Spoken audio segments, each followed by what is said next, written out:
Alrighty, greetings everybody. Robin here from Courageous Q. We are going across live to the Busselton, City of Busselton annual general meeting within the council. We're going to screen the share. We do have Martine Shepherd, who is going to be putting forward a motion in regards to the wind turbines. So we're going to screen the share and we'll see where we are with it. Delivers 28 services to the community, broken down into 63 sub-services. Information about those services can be found in the city's service portfolio. Amongst our service delivery, the council has determined 6 key strategic priorities in its council plan, all of which have been progressed and worked on over the past year. These include sport and recreation, rivers and waterways, responsible development and housing, airport services, community safety, and communication and engagement. Having a safe, welcoming, and inclusive community with access to services and facilities to support our well-being is important to our lifestyle.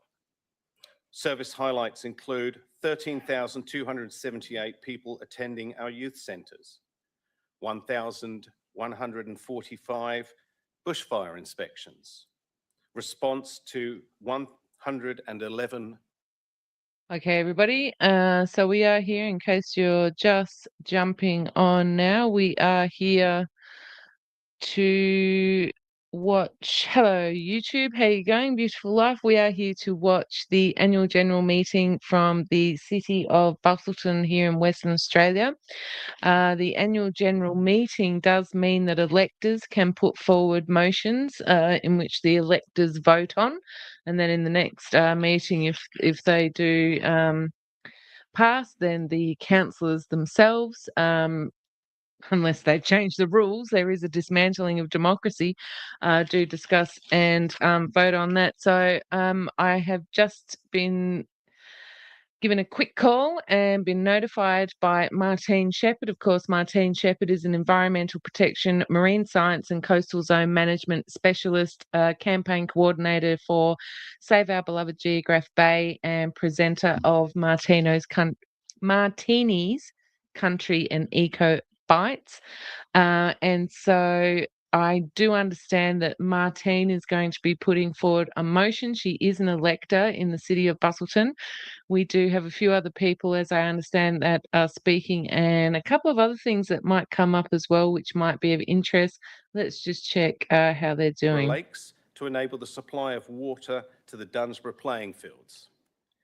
City volunteer firefighters' extraordinary achievements were honoured at the city-hosted annual Emergency Service Volunteer Awards. The council adopted and revised local heritage survey and heritage list to support the protection of our heritage. Okay, everybody. So they're just going through the formality. They're going to be presenting. The council presents other things as well before they speak to the electors.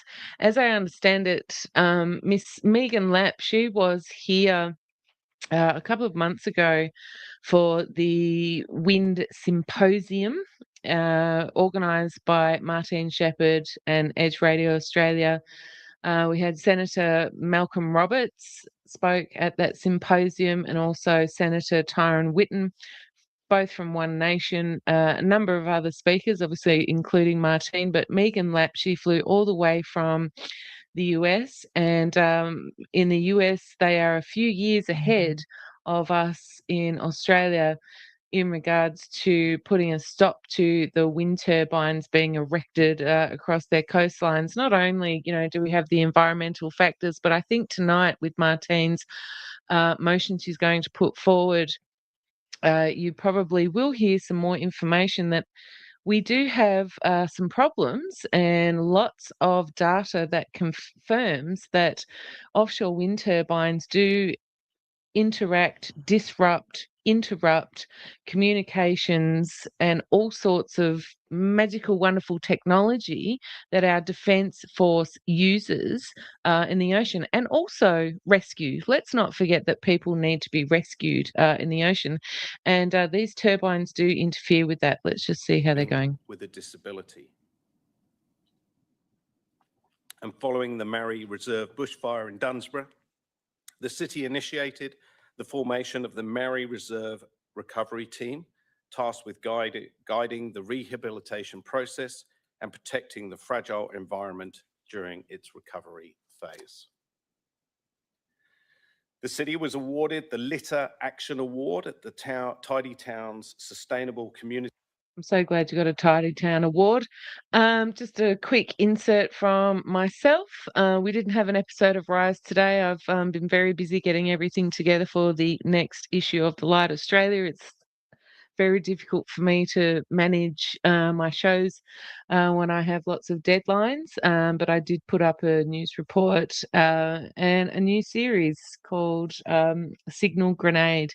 So please go along to Facebook, X, or Rumble and check that out. It's 4 headlines, no fog, only the truth.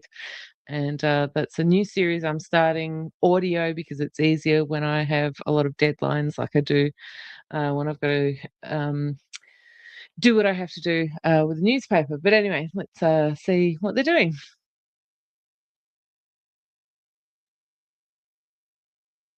They seem to have had a bit of a glitch. Do we have to refresh? Development of the sustainable policy, which provides a strategic guidance and reinforces the city's commitment to promoting sustainability and climate resilience.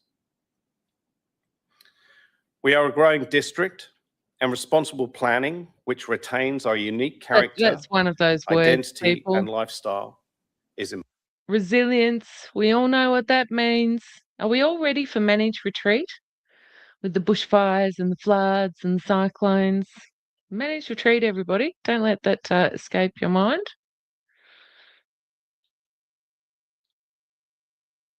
At 456.5 million.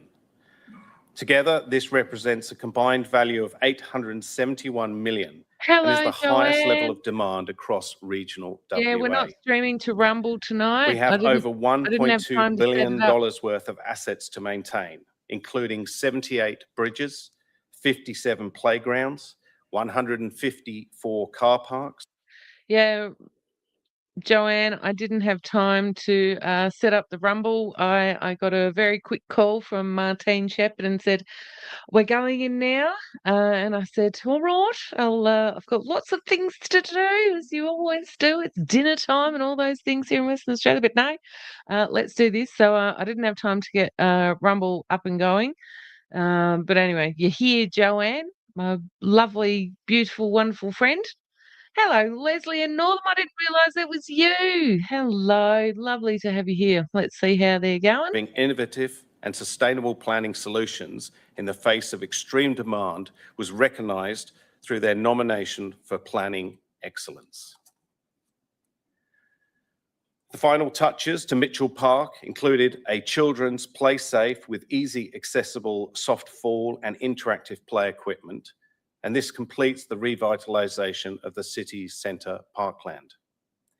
The Busselton War Memorial Project was honoured with 2 awards at the Institute for Public Works and Engineering Australasia WA Excellence Awards and Best Public Works Projects under 2 million.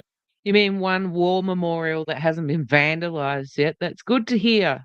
City of Busselton, good to hear. Delivered to district transport networks, including the reconstruction works on the Commonage Road, the widening of the North Jingdong Road, and improvements to Busselton Highway, enhancing community safety and connectivity. We seek to facilitate a vibrant and growing economy with diverse opportunity.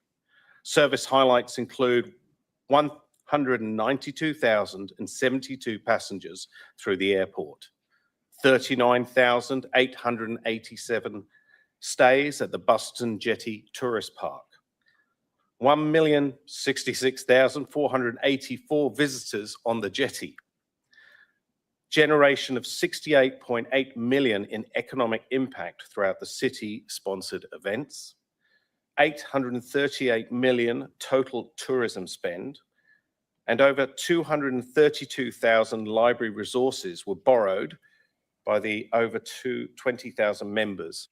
Are we going to roll in over the 1 million tourist all these numbers, tourism, which, basically Busselton's economy is based on? You're going to talk about the wind turbines and how that affects tourism, let alone the wildlife and the businesses involved in it? No, I don't think so. But anyway, we're here for Martine, and as I do understand it, there's going to be a couple of other wonderful people that are going to be speaking as well. I'm not sure if they're putting motions forward as Martine is, but I do know there are people there that I think we're going to have an interesting evening, everybody.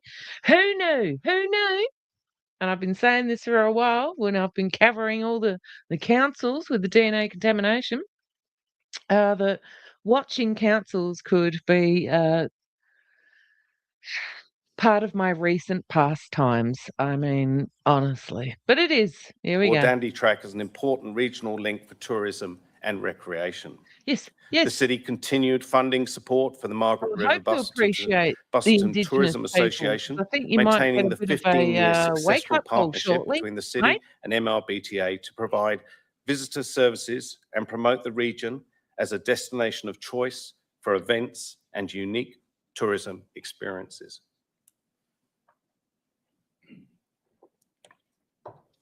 The city and Busselton Jetty Inc. held a number of joint strategy sessions to develop a clear strategy for the ongoing preservation of the Busselton Jetty into the future.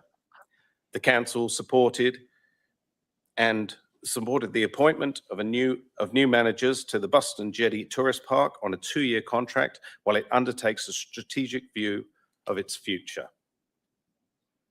And finally, under the strategic theme of visionary, collaborative, and accountable leadership, service highlights include a rate base of 25,525, 7,228 customer requests. We received nearly 90,000 calls to customer services, had 1.6 million website page views. We managed 237 leased properties. And we ended the year with a turnover rate of staff of only 12%, which is much lower than the industry norms.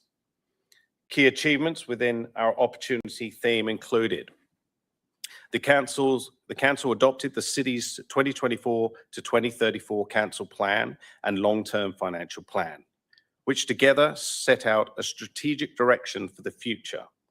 These important strategic plans are reviewed regularly to ensure they remain current and appropriate. The city also endorsed a stakeholder advocacy plan and developed a suite of position papers to guide strategic engagement with key partners. These resources are available on the city's website and explain how the city will advocate for key... Did you engage the people about these offshore wind turbines? No, I think you just had sessions where the proponents talked at the people. My conspiracy, allegedly. Management findings. At the end of the 24-25 year, we transferred 1 million to the new Sport and Recreational Reserve to help save for new sport and recreational infrastructure, a high community priority. The council also strengthened governance oversight through establishment of an internal audit program. There continued to be a focus through the year on enhancing customer service. The city reviewed its customer service charter and delivered targeted staff training. The city also commenced works to upgrade its customer request management system. Why did you need customer service training? The council all suck. also adopted a revised community engagement policy and framework in February 2025. The new framework sets out the city's approach to engagement and the roles and responsibilities of both elected members and city officers.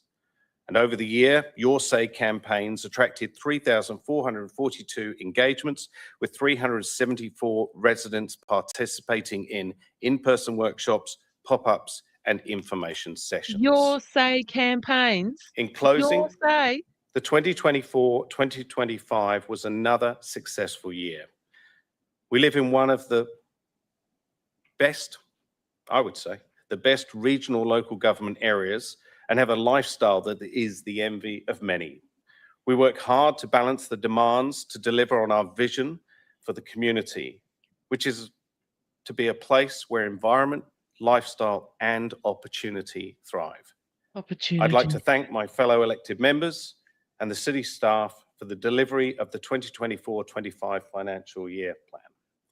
The annual report, along with the city's council plan. There we go, everybody. We've got the wonderful Martine Shepherd there in the comments. Keep away if you can. Laughing emoji.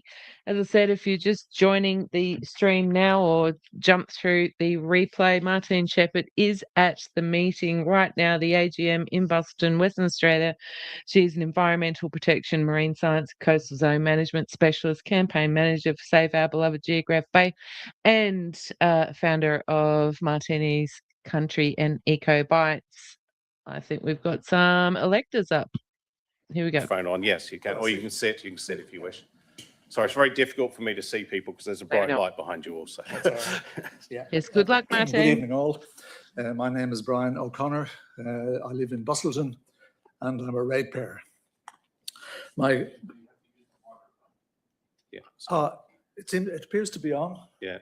Can you not, is the microphone switched on in the back? Maybe we can turn them up a little. Will I sit in a bit closer? Yeah, if you could, thank you very much. Okay. My question is, as expressed some days ago when I submitted a written version of this, but it's quite simply, why were the saltwater project risks concealed from ratepayers? Let me make a number of explanatory comments. The annual report, which we're talking about, does refer to risks in note 23. It talks about the city's exposure to financial risks and so on, which is very good, but contract risks are not mentioned anywhere. Number two, at last year's electors meeting, we were informed that the project was assessed at a medium risk level. Can everybody That hear is just Joanne? a moderate Joanne's financial not consequence being possible Anybody of else up to confirm $1 million. audio or not? Also, the business case identified a risk of cost overruns rated medium. At the electors meeting 2 years ago, we were informed that the corporate risk register contained no risks above a low-level rating. Now, I might just finish by referring to the recent schedule of interim learnings, which I think is an extremely valuable guide to future improvement, and I hope will be integrated into the city's policies and procedures as fully as possible. However, there is a statement in learning number 26 that initial risk identification was comprehensive. And I would say that ought to be questioned. Thank you. Thank you, Brian, for your question. I'll put that to Director Pearson. Thank you for your question.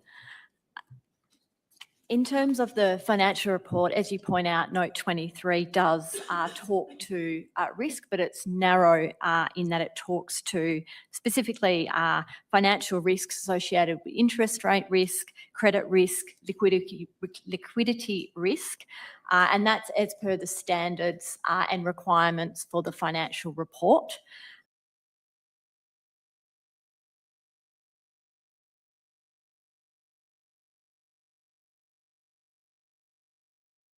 Hi, Sean. Thank you very much. It's definitely a warm one.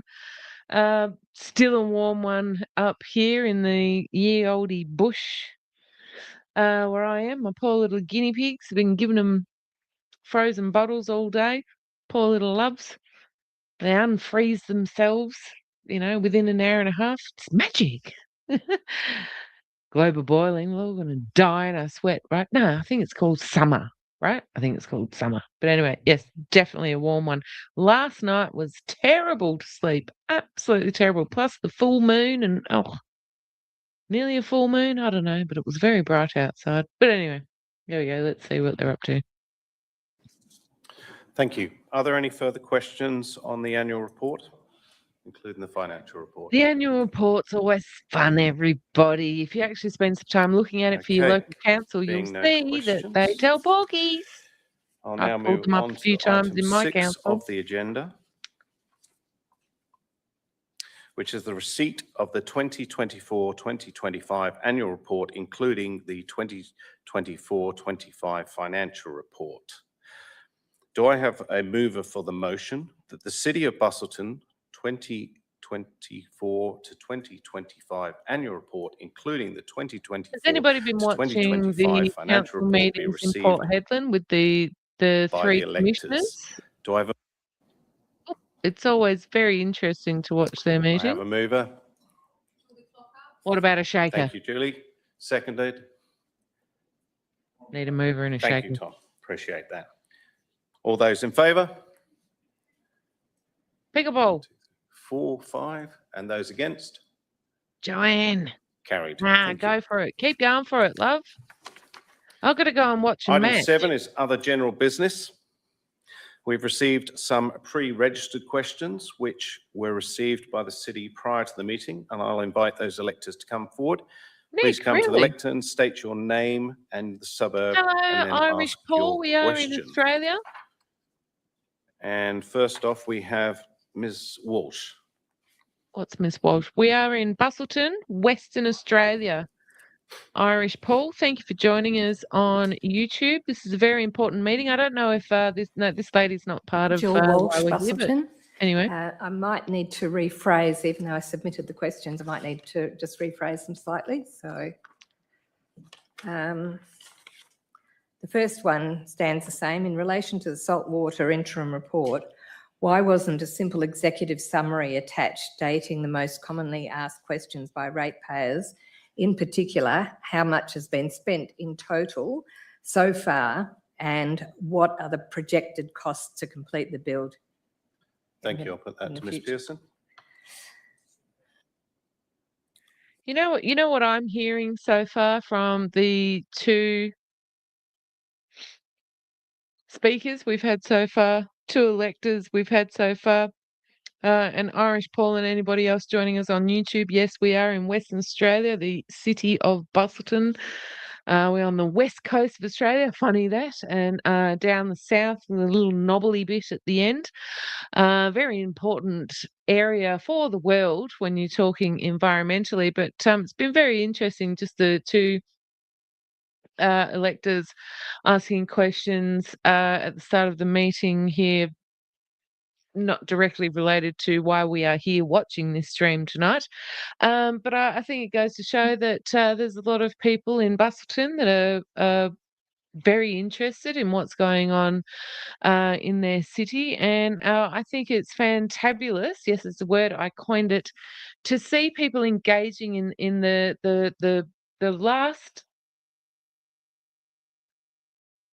options of democracy that we have, because I'm writing an article about this at the moment. We have a dismantling of democracy before our very eyes, and we, of course, across all of the Five Eyes Nations and the global governments. I mean, this is absolutely clear, but they're really putting the pressure now on local governments within Australia, and that's your councils.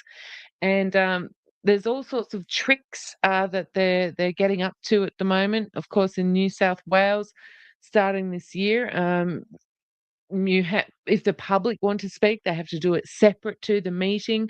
We've had the watchers going out amongst the WA councils, monitoring how the councillors conduct themselves, and they're being educated or re-educated, so to speak. Lots of different things happening with our local councils. So it's good to see people are engaging. We have another lady here who is engaging, and let's get back to it. Question is that part of the funding for the stage 3 dredging was a grant by the state government. And in my experience of having worked with the state government, if money's not spent, it needs to be returned. And so the project was supposed to go ahead in autumn, summer 2025, and it didn't. What happened to those funds? Okay, so the city's intention is to retain the current allocation budget, grant. What grant happened to funds the complete the project funds? when possible. No, this is approximately. Sorry, I'm struggling. You're talking very fast and I can't hear you. Sorry, apologies. The city's intention is to retain the current allocated budget and grant funds to complete the project when possible. Note this is approximately $950,000 city funds and approximately $410,000 grant funds. So there is a process to continue retaining the grant And funds. where is that They've already money been sitting? carried What over interest once do you get on it while They were you're carried keeping over. it? Thank you. Thank you. Next, I have questions from Mr. Anderson. Hi, Belinda. How are you? Nice to see you here, my love. Sorry, Mr. Anderson's hearing impaired and he's asked me to sit and help him with the hearing of this. Sure. Okay. Sure. Thank you. You're a gentleman. Look at these good citizens getting in there. Stuart Anderson, living in Yayala. Good on them. Just got a couple of quick questions. I don't know how many I can ask. I'm asking about the river. Firstly, why doesn't the council use methods to eliminate blue geology, like floating solar power systems, UV systems? And two, why doesn't the council engage a private environmental consulting firm on what can be done to eliminate the balloon algae? Fantastic question. Yes. Mr. Darby? I've Hi, got some Yvonne. slightly different questions that you provided, but I think I can correct myself. Why doesn't the council use known methods to eliminate blue-green algae, floating solar-powered UV systems? These systems are one of the technologies that will be investigated under the subsurface aeration trial. We're still investigating this, are we? Look what happened in That South particular Australia. question, yeah. What about engaging an consulting firm? Right, sorry, in response to that question, the city regularly procures environmental consulting services in the delivery of its waterway management programs and in seeking additional advice and planning. Additionally, through the VAST task force, the city receives technical support from DWAR, Thank you for officers joining us, from Nick. DWAR Aquatic Science Branch, who are, considered experts in the field, specialising and applying scientific understanding to the management of the natural waterway system. Stop it. Where did you get Sorry, that who was the from? consulting firm? I didn't hear that. You said you had a consulting firm?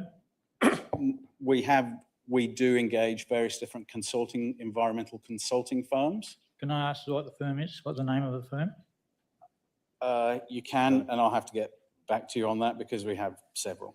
Oh, take it on Provide that notice. in Take it on notice, So love. you don't actually have one particular consulting firm? Oh, we have several, Several. but I just can't remember all their different names.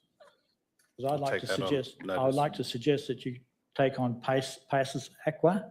Both the directors have environment qualifications. They have PhD in biological science, and they would have processes that you can use to eliminate the algae. Thank you. The other question I want to ask is about the Performing Arts Centre. I'll cut them down to two questions. As the Performing Arts Centre is costing a lot of money. Sorry, could I will also ask you if you can just speak a little bit slower and clearer because I'm struggling to understand. Thank you. Say that again. If you could speak a bit slower as well, then everyone can hear. Thank you. I'm excited about getting my questions in. Maybe just move the microphone across a bit. Okay. My next question, I've cut the questions down because I heard I only can ask two questions. No, I didn't say there was any limit. Okay. You can keep going. I've gone on to the Performing Arts Centre now. How is the council going to pay for the debt of the Performing Arts Centre over the next 5 years? Director Pearson? So we'll continue to factor the borrowing costs into the city's long-term financial planning and borrowing, budget. Obviously, the 26.5 million in borrowings has already been factored into our planning. The additional 3.5 million will be factored in as part of the future planning and budgeting. Okay.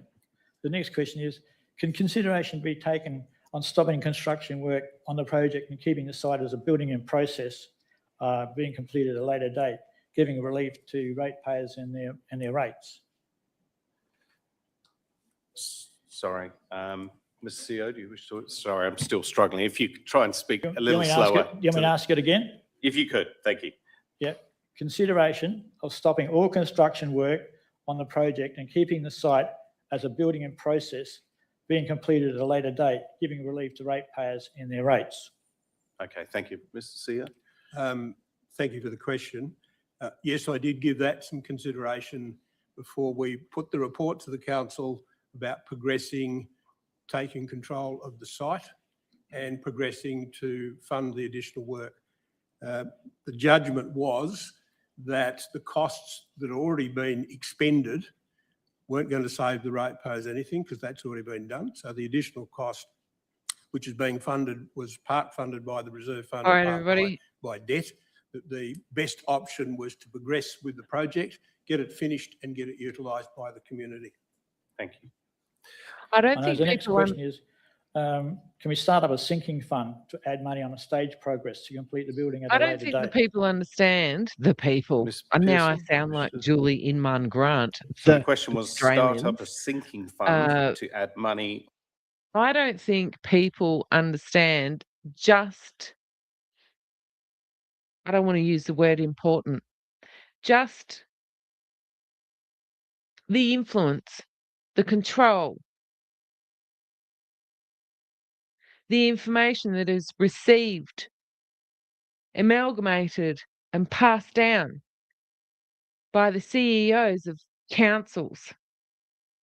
We elect our councillors, right? And we can have a discussion about that.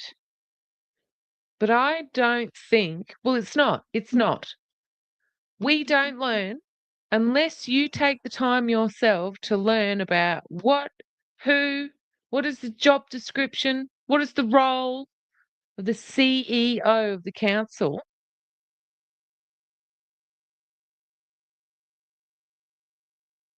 I mean, when we come down to trying to maintain that level of democracy, perceived democracy that we have as being electors within our councils,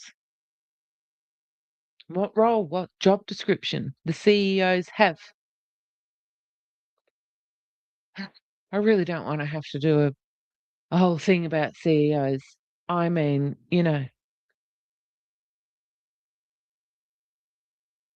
it's outstanding. Shall we put a positive spin on it? Outstanding that when we go to school, they don't teach us about the CEOs of councils.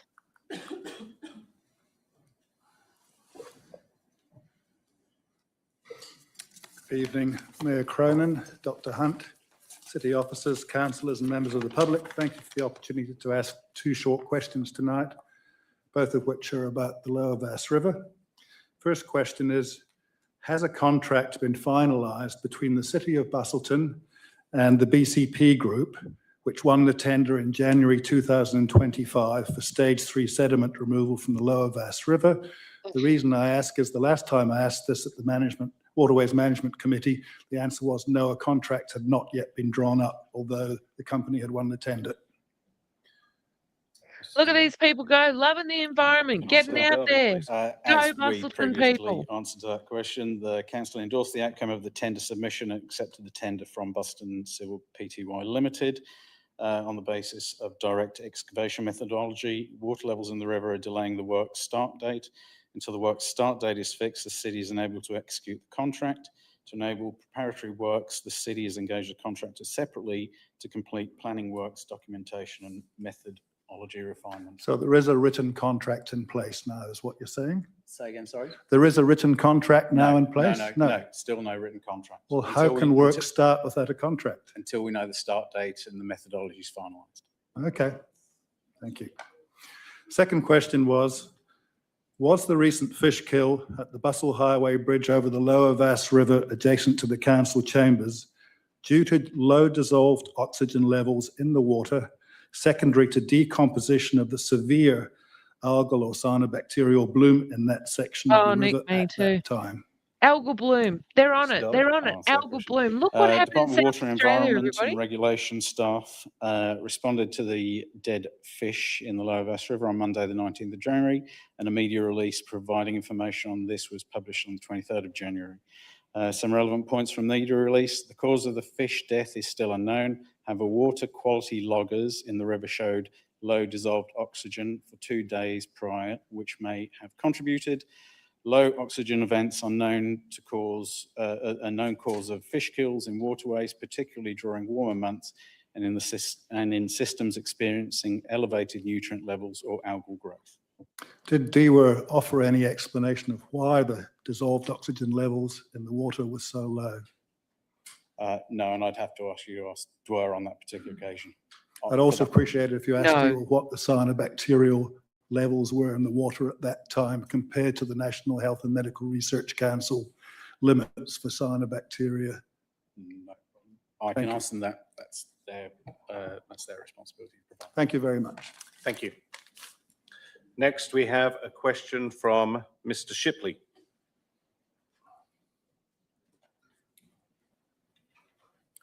Please state your name and where you're from. Thank you. Thank you, councillors. My name is Neil Shipley and from Geograph.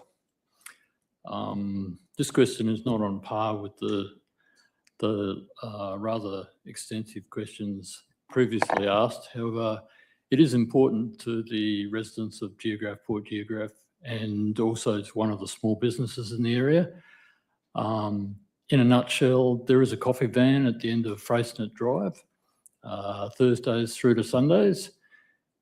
It's located at the very end of the car park in the thoroughway throughway there, adjacent to the toilet block. Next to the coffee van is a small triangle of supposed garden bed. There's a tree and a rock in it and some leftover wood chips. The vendors of that van wish to put a couple of small tables and some chairs in that area for people to sit, particularly elderly people, while they're waiting for their coffee and snacks. And they have been refused this by council. My question to council is, why? Thank you. Ms. Palmer. Thank you. I'm familiar with that trading site, and it's apparently been doing very well and being well received by the community down there.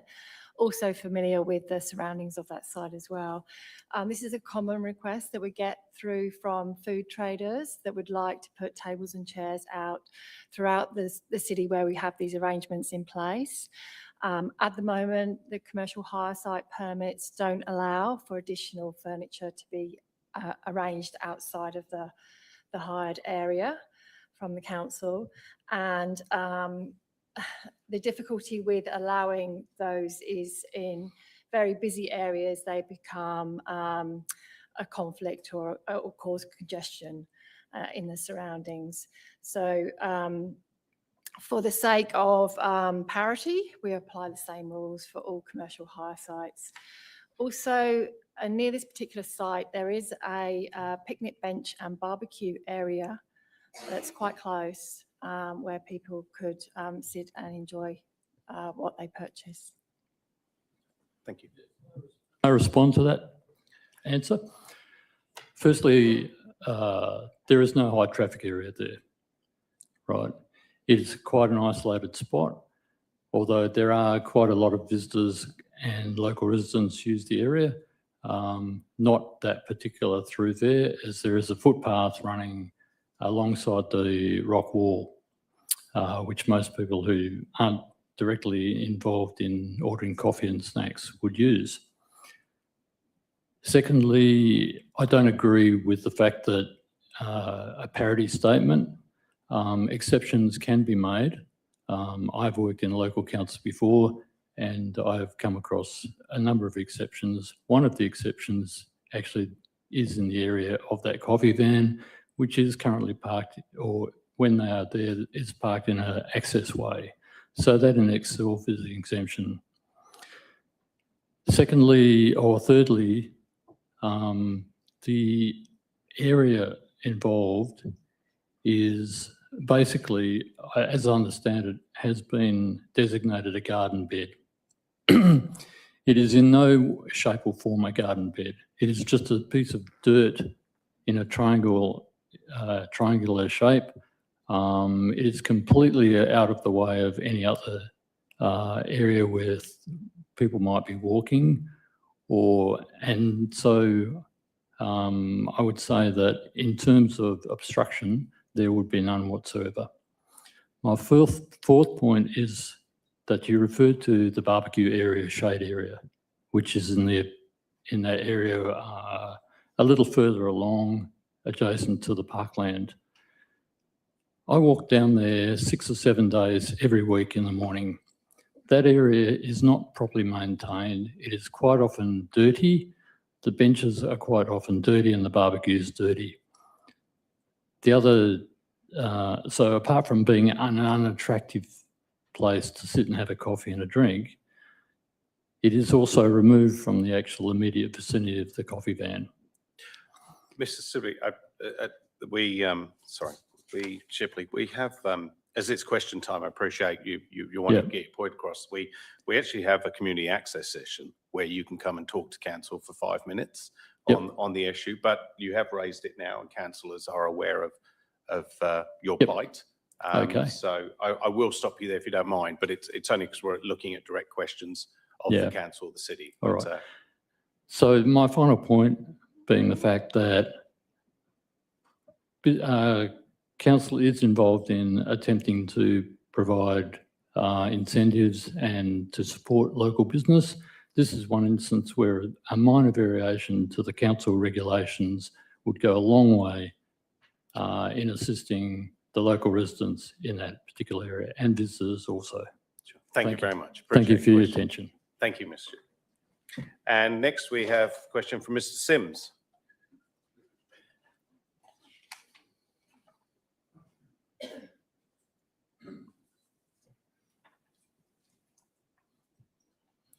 Good evening, Mr. Sims. Keith Sims, Busselton. Good evening, councillors, CEO and staff. Might be a surprise, but I'm going to ask about saltwater. Mayor Cronin, you advised that there were over 700 bookings for saltwater. Can you please break those down into groups, convention centre, theatre, breakout rooms, etc., and advise the number per group and the total income to the city? Thank you. Put that to Director Palmer. Thank you, Mr. Sims, for sending this one in before the meeting tonight. Obviously, we have to pull that information off of our system. Firstly, just to clarify, 700 bookings, it was 700 event days, not individual bookings.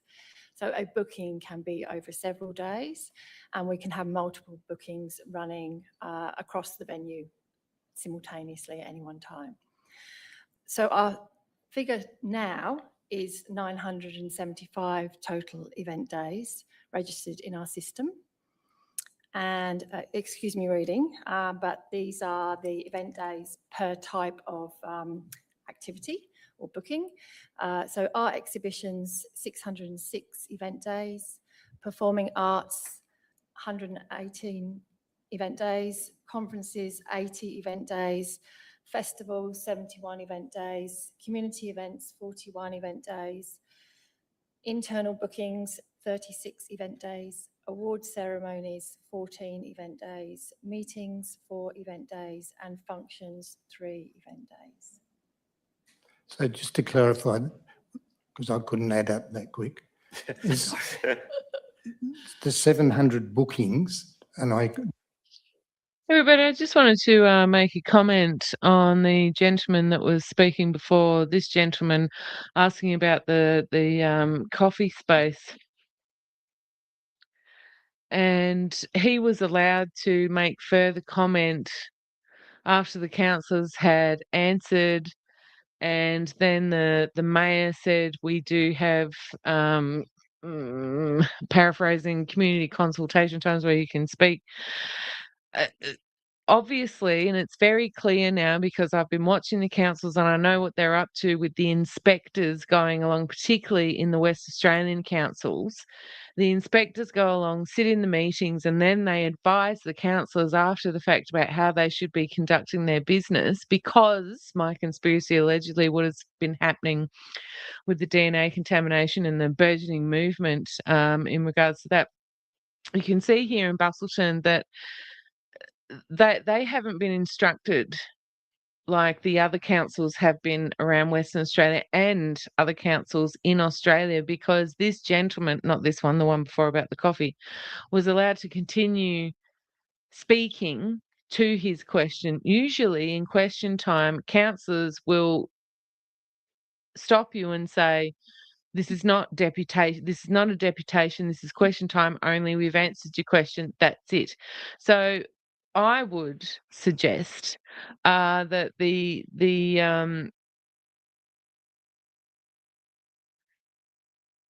City of Busselton Council has not had, or who knows, maybe they've had people there watching them, but they haven't been given the clear instructions that other councils around Western Australia have been given in regards to how they conduct their meetings. Because from my experience, reporting on all the councils across Australia for well over 12 months now, this is unusual, very unusual, that somebody is allowed to continue speaking after the council has provided an answer to a question in question time. So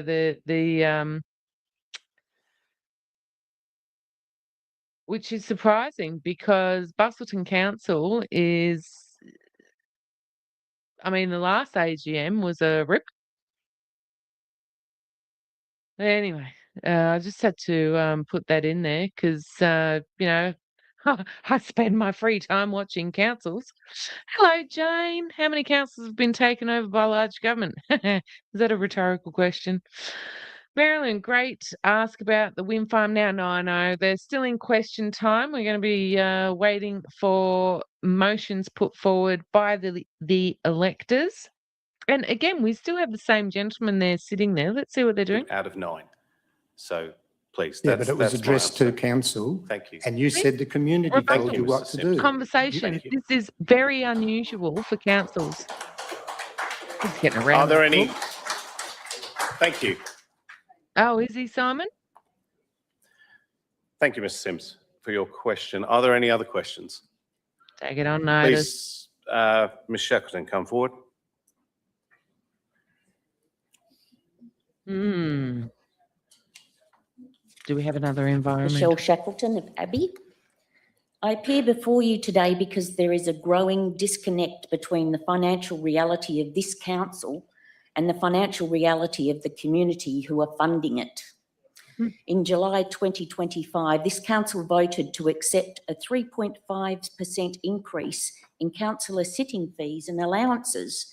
While you may argue that this was an independent SAT award, it was your choice to adopt the maximum of that range for yourselves. This decision added roughly $18,400 to the city's annual bill, bringing the total cost of just 9 elected members to nearly $500,000 per year. Contrast that with what you ask of us. You imposed a 7% general hike for rates and a staggering 22.8% hike on holiday homeowners. These costs don't stop at the property owners. They flow directly into the rent paid by local families and the leases paid by our small business owners. While the community is being forced to tighten its belt, this council has shown zero evidence of reining in its own discretionary spending. Oh, good on you, love. January to March quarter of 2025, the city spent $13,500 on catering, and you don't even know how it was spent.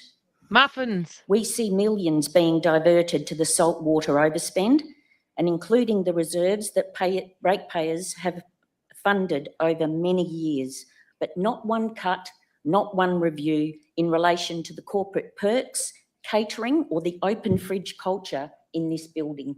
Open fridge It is culture. time for this council to lead by example and not just by expense.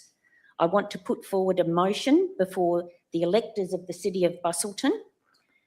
Number one, that the City commissions an independent audit into the discretionary corporate expenditure, specifically targeting civic hospitality, council catering, and internal food and beverage budgets for elected members and staff, executive staff. Number two, that they implement a parity policy that mandates any future increase in council remuneration must be offset by a verified equivalent dollar for dollar reduction in the city's discretionary hospitality and catering budgets. And thirdly, publish a hospitality register on the city's website, updated quarterly, detailing every dollar spent on catering and events, ensuring the transparency that we ratepayers deserve. Yep. Can I have a seconder? Thank you. Third. Do I have a seconder for that? Sure, thank you. Do we need to put that on the screen?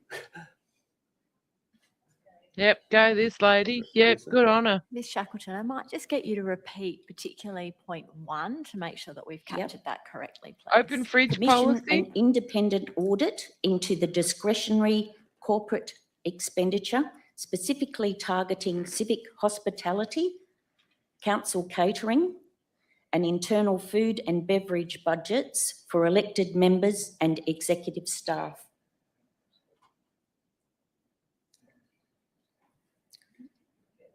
Okay, I'm just going to repeat that back to make sure that we have it correct. That the City commission an independent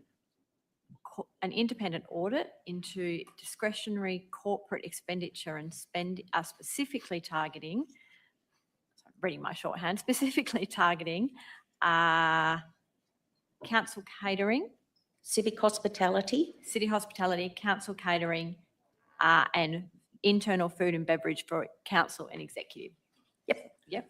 And then number 2, implement a parity policy that any further increase in council remuneration must be offset by equivalent reduction. Was that dollar for dollar reduction dollar for dollar reduction? in the city's discretionary BYO, hospitality mate. and catering BYO. budgets. Okay. And catering budgets. And number 3, publish a hospitality register identifying On the city's effectively. website, Yep. updated quarterly. Well, these detailing people are in it dollars for the spent lunches, on aren't they? catering and events, ensuring the transparency that ratepayers deserve. Okay. I think we've got that captured. Thank you.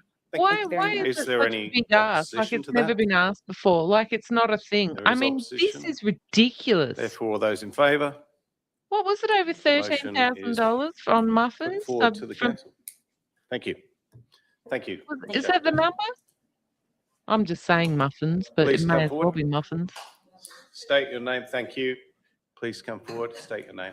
Here we where go. you're from. Here's Martine. Hello, my name is Martine Shepherd. I'm from Dunsborough. And I'm also the campaign coordinator for Save Our Beloved Geograph Bay, which has a community of over 6,500 people. We have brought already to Council a special electors meeting in April of 2024. And today, not only am I putting forward a discussion, I have some paperwork that I'd like to give to some of the councillors, if that's okay, so they know and understand what I'm talking on. Is that right? Sure. Maybe. Go, Martine. Martine is a environmental protection, marine science and coastal zone management specialist, campaign coordinator for Save Our Beloved Geograph Bay and founder of Martini's Country and Eco Bites.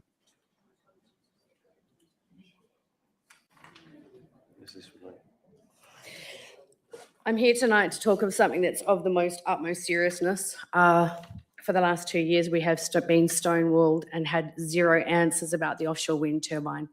It's going ahead. We're right on the precipice of the feasibility licenses being accepted by 2 foreign corporations with 3 projects going ahead.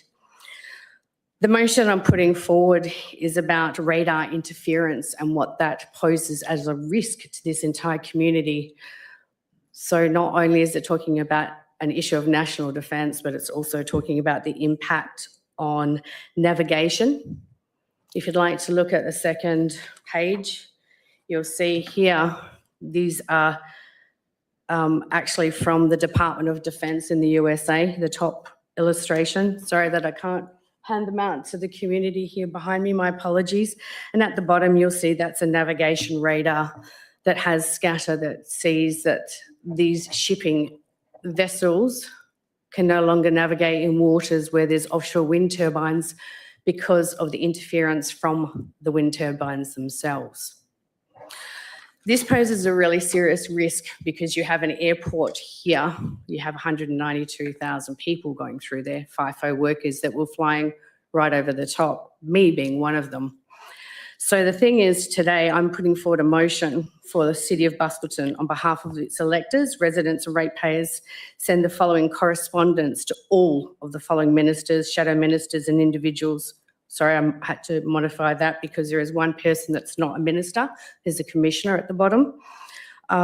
Within 14 calendar days to write to these people on behalf of your electors, because we have deep concerns for our safety, national security and a direct threat to our lives because of evidence of radar interference from the proposed offshore wind turbines in Geograph Bay.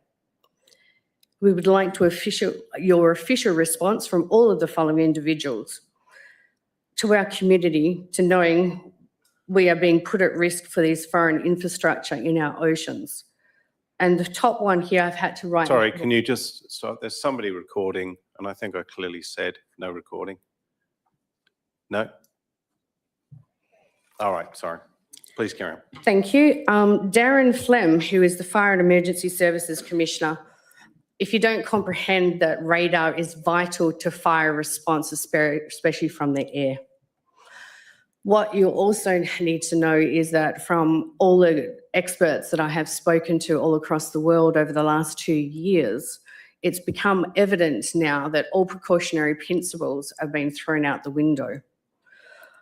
I today spoke to the Department of Defence and they're very intrigued that there has not been eyes over this at any point. I will be calling back to them in a number of days in the response to what happens today. But what I would like to say is that emergency response is something that affects every single person within the city of Busselton. We know that. And when it comes to fire response, having good communications and absolute pinpoint radar is essential in that process. Without that, we cannot save lives. And putting lives at risk for offshore infrastructure like this is unacceptable. I feel it's essential that this matter needs to be addressed once and for all because at no point has this community ever been consulted. When we had our special electors meeting, it was passed unanimously that we are against offshore wind turbines here in Busselton, in the city of Busselton, and those people that attended, which of where I think there was about 200 people that attended that meeting. In this, it says here on the 13th, it comes from the fact that 13 offshore wind turbine projects in Sweden in 2024 were cancelled. This is the evidence here. You guys will have this.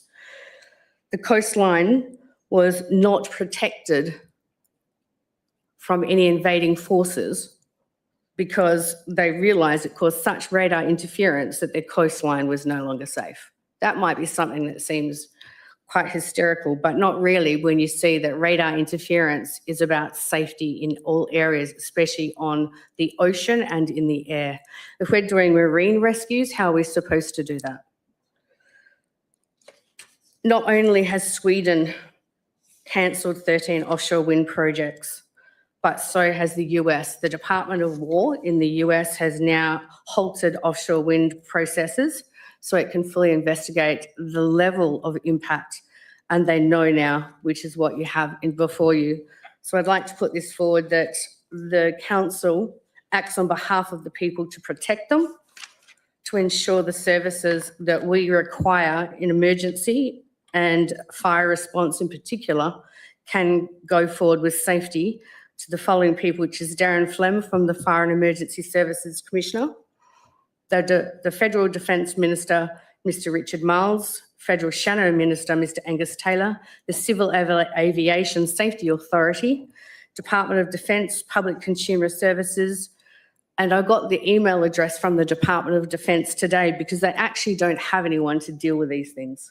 How disappointing is that? ANSA, who is the Marine Safety Authority, the Minister of Defence Emergency Service of the state, Paul Papalia, State Shadow Minister for Defence and Industry, AUKUS, Ms. Libby Mettam, Minister of Mines and Petroleum, David Michaels, who is heavily involved in this with all the FIFO workers flying in and out of this local airport, and the US Consular.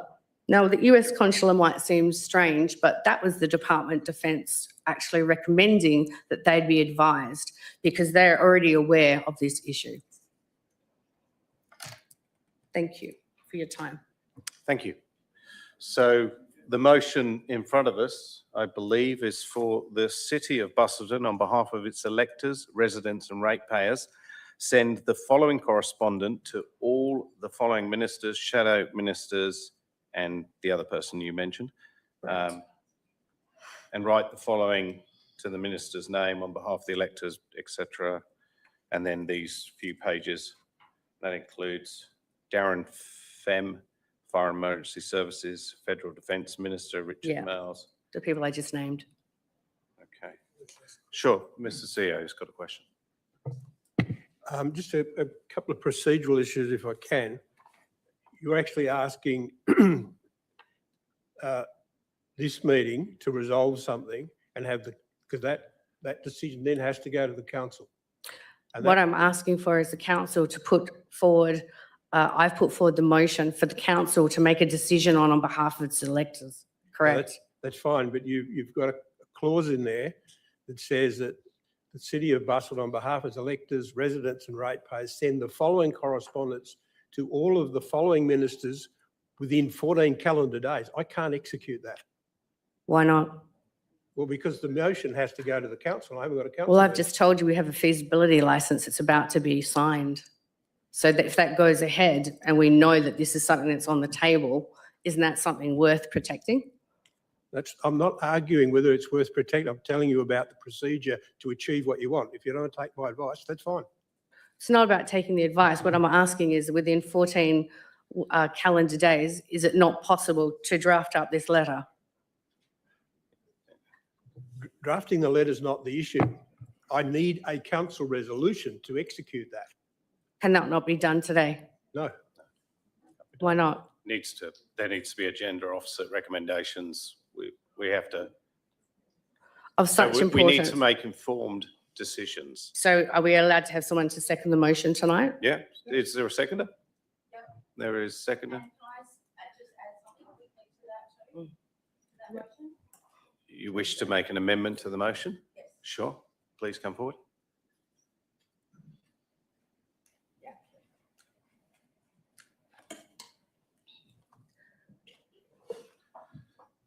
My name is Narelle Hopkins. I am from Geograph.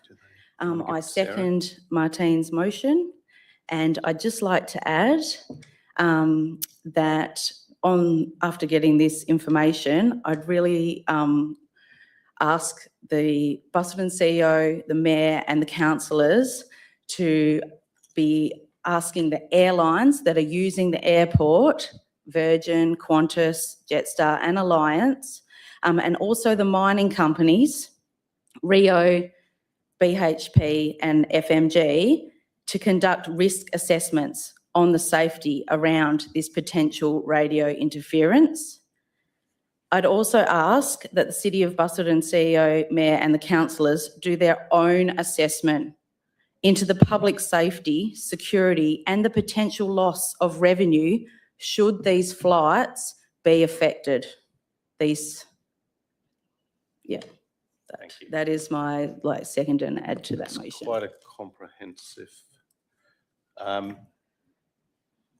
You don't have this electronically? No. I can email it to somebody. Ms. CEO, would you? Well, the information would be useful because I can't work how to take this forward because you've given no formal notice beforehand. We're taking this on the fly. That's for the council is pretty risky in terms of validating things. It's not about not wanting to pursue what you're This is after. a But I procedural. can't execute it in the manner that you're Yes, asking. you can. So, Extend the date, is that what you're talking about? To extend the date so you can do your own investigation? No, because they have. It's more about the 14 days. Because if you take the 14 days out, then it's up to the council to decide what assessment and what analysis they need to do. So can we take the 14 days out and say in a timely manner because you've been notified, that it's pressing because of the feasibility? yeah, I don't believe these windmills are going in for a few years. So Wind turbines. wind turbines, sorry, are going in for a number of years. And it hasn't been approved yet. I'm just saying the 14 days, it's not an urgent matter, I believe. Oh, make amendment. Because the feasibility license is due to be signed this week. And Okay. this is about public safety. All right. I'm sure that'll be covered in this assessment, but that's fine. A question? Sure. Thank you.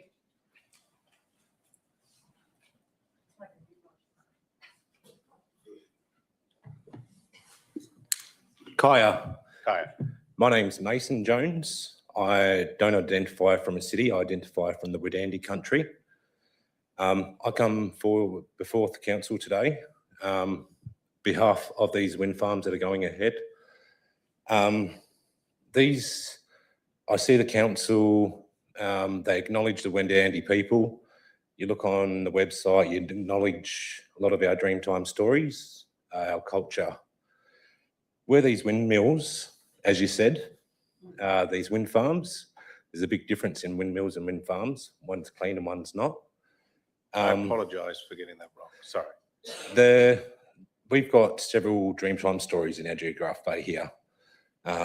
So one of them is Mamang Kep. So that's the story of the Wales Path.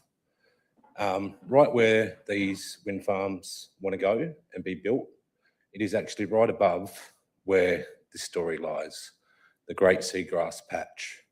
So in that story, the whales migrate and come past back through to return home.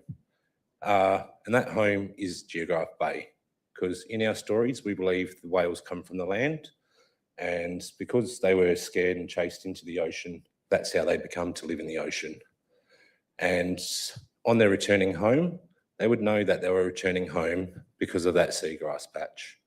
So you wipe out that seagrass patch, you're wiping out my culture, you're allowing foreign nationals to control this water and wipe out my culture.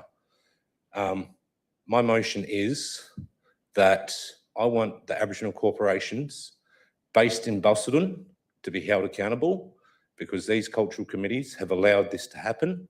I also believe the City of Busselton has allowed this to happen.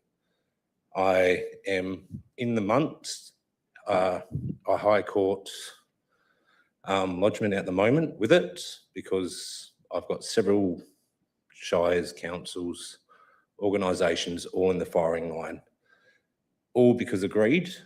So I'm quite disappointed about that, but I want the City of Busselton to voice against the wind farms. I don't want you to accept it as a renewable energy for Busselton, the Geograph region. It is not, because if you accept it and allow this to go ahead without no opposition, you might as well take down that Aboriginal flag because you do not preserve our culture. Thank you.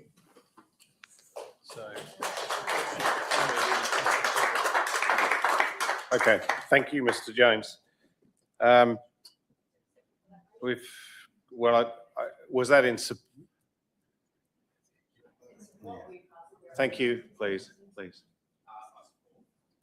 You were just supporting the motion, is that correct? He was just supporting the motion, so.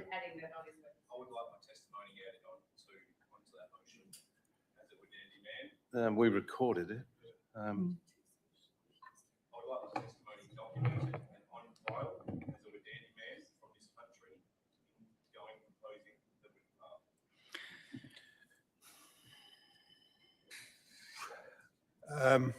trying to work out how we can do what you're seeking to do in the motion we have before us. No, this is not a testimony. This forum isn't about testimony. It's not a hearing like a government hearing. If you let us deal with the first, just a moment, just a minute. Sorry, please. Just a minute. I'm trying to help you here. Let's suggest, Mr. Mayor, you deal with that first motion, and then you can add a second motion along the lines that is being suggested. Okay, thank you. So we'll stick with the first motion now. I had a seconder for that. Is there opposition? Being no opposition, I'll put that motion forward. Thank you. And then, I'm sorry? Well, there wasn't anything on the screens. Yeah, that is just the screen. The live stream, I can confirm, is still recording. That's just the screens. May I ask a question, please?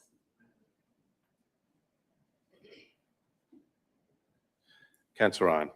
In light of the impending urgency of this motion, could we not have a special council meeting to deal with this singular item? I still believe it needs to go front to council, but if you can get 3 signatures, then you can put forward. Happy to do it. Councillor. Thank you.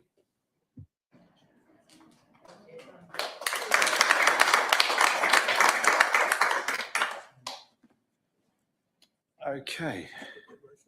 So I'll now put Mr. Mason Jones. Ladies' motion. We've certainly put it. Oh, I said no, there was no opposition, so. You need to explain to the audience that you've just. Okay, I've just adopted that motion to go before council. Thank you. Mr. Jones. We need, I mean, the point is, if we're putting motions forward, it needs to be written down. Otherwise, you'll leave and we'll just, so. I'm happy to email that through to you this afternoon. Except we need it confirmed by the electors. Would you like to come forward and read out your proposal again, please? And we'll try and capture it. If you could just do that slowly, so allowing someone to be able to type. Kaya, my name's Mason Jones. I don't identify from cities or councils. I identify as a Verdandi man.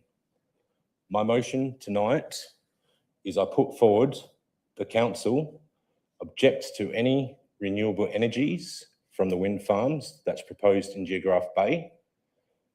4, if it does go ahead, it destroys Verdandi culture. The preservation of this culture is a must. Can I suggest you stop there? Because that's captured the essence of it. The rest of it is a story. We'll leave it simple for that. Thank you very much. Do I have a seconder for that motion? There is a seconder. Please state your name and Trevor Overy, thank you. Okay, is there opposition? Being no opposition, I put the motion. All those in favour? The motion is carried. Thank you. Do we have any more questions from the gallery? Please come forward, Mr. Bussell.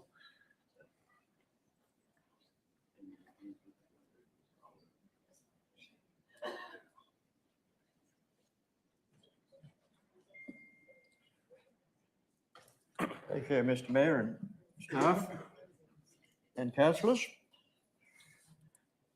I speak basically in favour of what the last speakers have been talking about, which is to do with the wind towers in the ocean.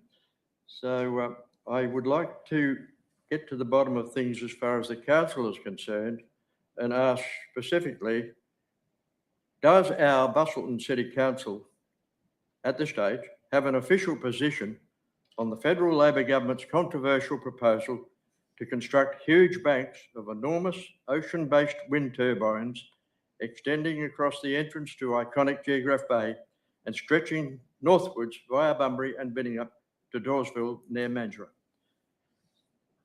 Can someone answer that question for me from the council, please? Because if the answer is yes, I would like to know what that position is.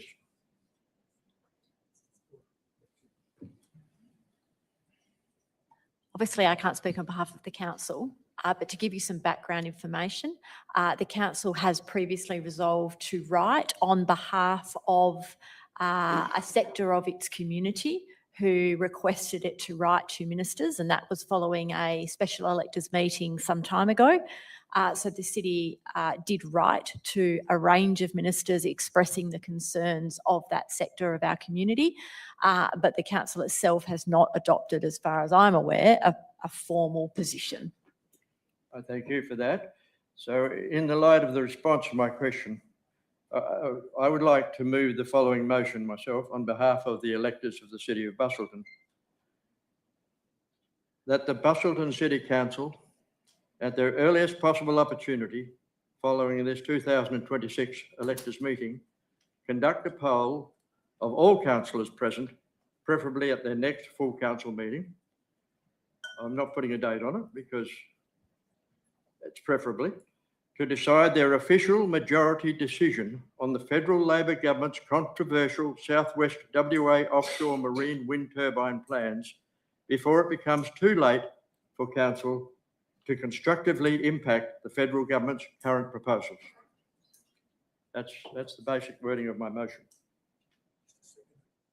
Just need a seconder for that. Michelle Shackleton. Is there any opposition? No opposition. I put the motion. All those. Well, can I just say a few more words about in response to support? It is, in my view, imperative that council clearly establishes their position in this matter, so they can write to Prime Minister Albanese and his relevant ministers, advising them of council's position on this concerning proposal on behalf of the people of the City of Busselton. Council should stress the huge adverse environmental impacts this proposal would bring with it, along with the serious adverse effects on our boating and fishing fraternity, and even the hugely popular cruise ship visits to Busselton and Bunbury in particular. The Prime Minister and relevant ministers should be reminded that the City of Busselton is the most popular regional tourist destination in the whole of Western Australia. And this proposal would put that enviable position at a completely unacceptable risk. We don't want these wind turbines in our iconic southwest offshore waters, so please abandon your plans for this area. I would like to see this included in the contact to the federal government. And if you insist they are necessary, please take them somewhere else. We don't want them anywhere near us. Thank you. Thank you.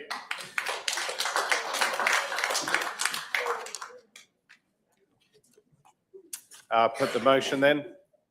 All those in favour? Motion's carried. Thank you. Do we have any other more questions? Keep coming up.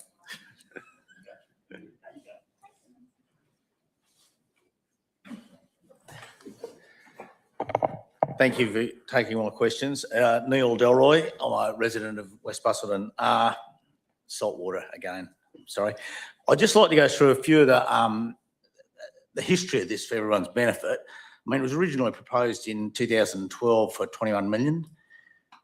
June 2020, it was revised to 29.4 million. September 21, it was revised to 38 million. And then there was a survey taken of residents and 34% voted for it and 53% voted against it. 1 month later, the council approved approved a budget for 44.55, so, you know, a massive increase within a month. Then there was a revision in November 2024 to 51.55 million. Additional borrowing in December 24 to 58 million. KPMG estimate January 26, 72 million, which of course included financing. Every project should include financing costs. I can't believe, I think Dr. Hunt said you don't normally include financing costs. Well, I look at a lot of projects in mining and elsewhere. All of them are Alrighty, quite everybody. financial. I do have Seems unbelievable that you wouldn't confirmation include it. from the So that- council meeting that Then I that will is the end of the conversation. Wind turbines. Thank you very much for joining us this evening for this impromptu stream here in Western Australia in the city of Busselton in regards to the wind turbines. Thank you very much, Martine Shepherd, for, yes, love you very much too. Without the wonderful communication that I have with all of the wonderful people, just like Martine tonight, enabling me to report this to everybody around Australia, because of course the wind turbine, offshore, onshore, the solar farms is not isolated to Western Australia. It is across the whole country here in Australia. So a big shout out, a big thank you to Martine Shepherd for alerting all of us to what has gone on tonight in the city of Busselton in regards to the wind turbine situation. I think it's very telling. I'll just do a quick rundown because I've got to go and feed my family. It's the first day back at school and it's just crazy. Quick rundown. The beginning of the AGM in the city of Busselton, the mayor was very proud. Thank you, Nick. I really appreciate that. Hi, Marilyn. Well done. Yes, Martine's amazing. The mayor of the city of Busselton started to, the report and all the rest of the things, because it is the annual general meeting, talking about the numbers of tourists and all these sorts of things, and how it's a very important industry within the city of Busselton and that area down there. And just to go through the wonderful people who spoke, we had some wonderful, wonderful people who we weren't necessarily here to hear from, but we can see in the city of Busselton we have a real conglomeration of people who really care for the area in which they live.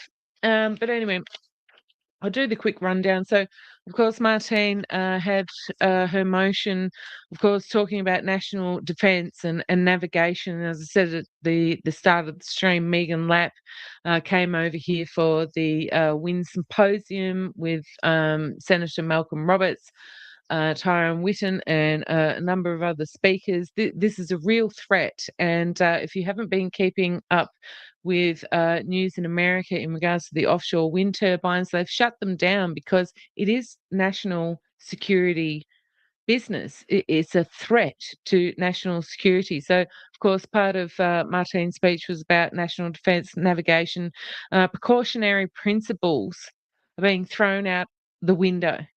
Right? And emergency response, when we're talking about, Australia is a nation that burns throughout summer, and that's not hyperbole, it's just a fact. It's hot down here and we do burn. I mean, that was one of the things that Martin was talking about, the emergency response. The radar for fire and sea also does save lives, and the offshore wind turbines do interfere, and there is much data to prove that, which has closed down the offshore turbines in the USA, which Martine was referring to the councils and presenting paperwork to communicate that fact. And council have electors within the council have been expressive within the council, have already said that they're totally against the offshore wind turbines in Geograph Bay and around that area, particularly in Busselton. The bit of the kerfuffle was, if anybody wants help with the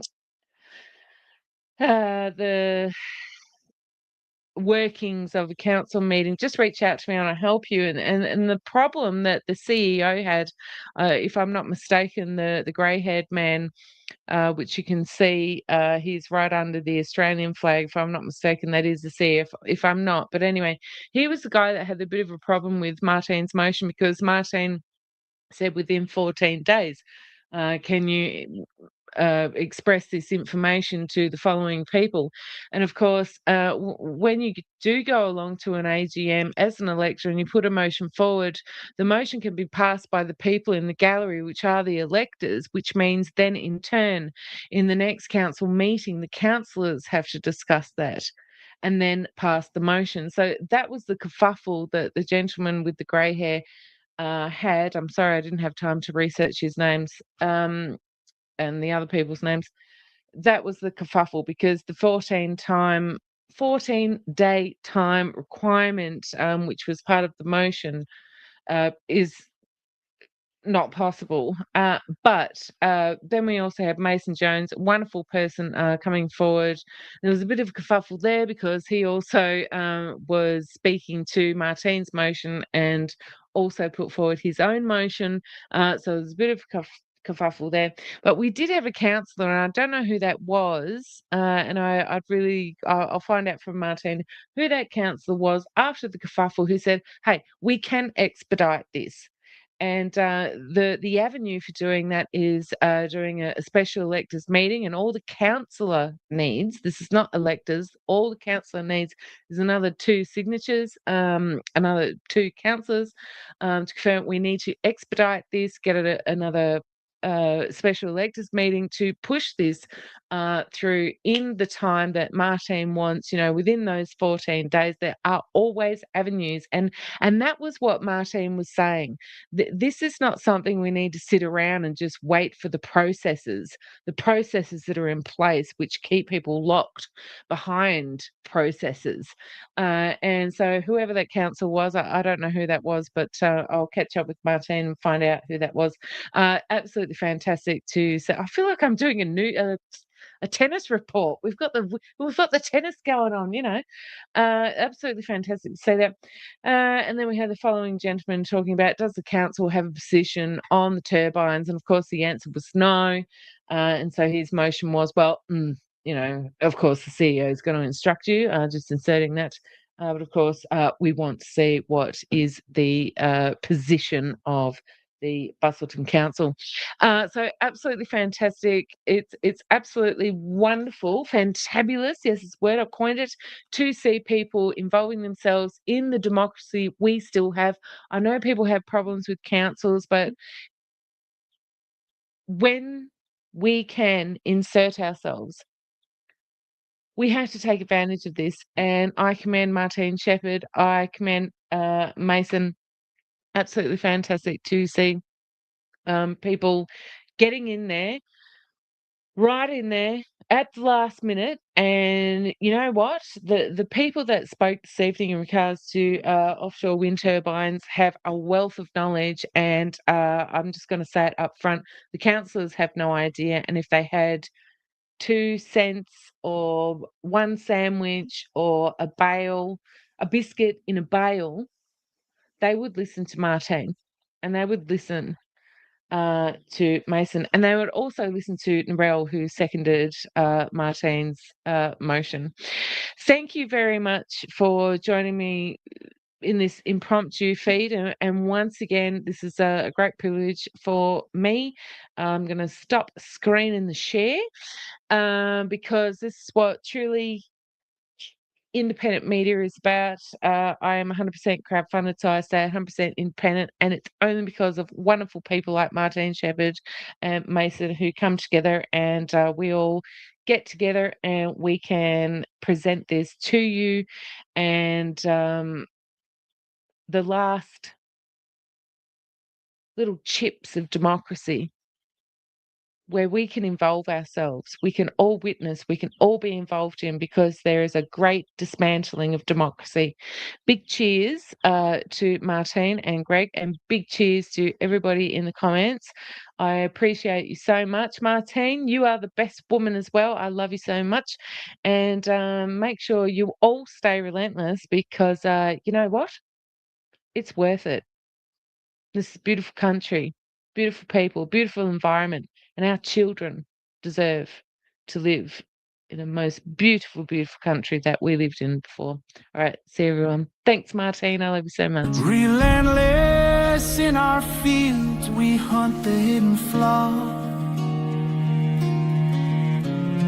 Masters of the craft, we shatter systems' walls. Relentless.